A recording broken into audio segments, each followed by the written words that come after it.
Matapos ang mahigit 16 na taon, hustisya pa rin ang sigaw ng pamilya ni Philippine Navy Ensign Philip Andrew Pestaño na natagpo ang patay sa barko sa Maynila noong 1995. Naniniwala kasi silang pinatay si Pestaño. Pero giit ng Philippine Navy, nag-suicide siya.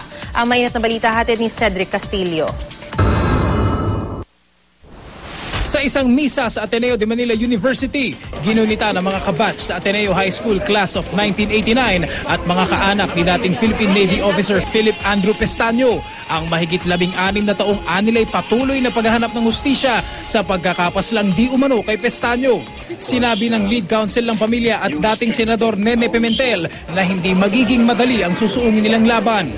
We are fighting against an ensconced sector of society, some of whom believe that they have to protect their own kith and kin and their kindred within their own structure, regardless of whether what they're doing is just or not.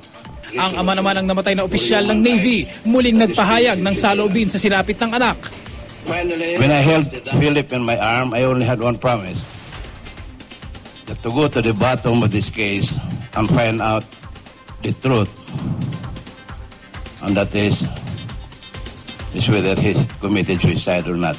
But deep in our heart, we know that he did not commit suicide. September 27, 1995 nang matagpo ang patay si Pestaño, lula ng BRP Bacolod City na dumaong sa Maynila. Agad inireport noon ng Philippine Navy na nag-suicide si Pestaño sa pamamagitan ng pagbaril sa ulo. Kinontra ito ng pamilya ni Pestaño. Biktima raw ang batang opisyal ng panggigipit mula sa mas nakatataas na officers.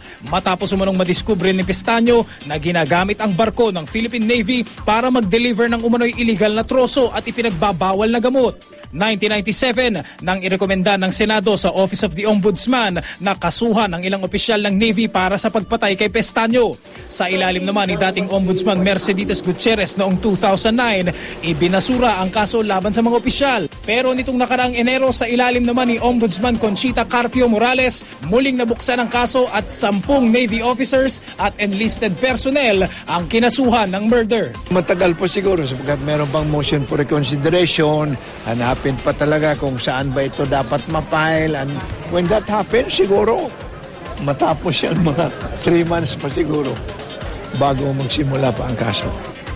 Si Philip is a very upright person, very righteous siya.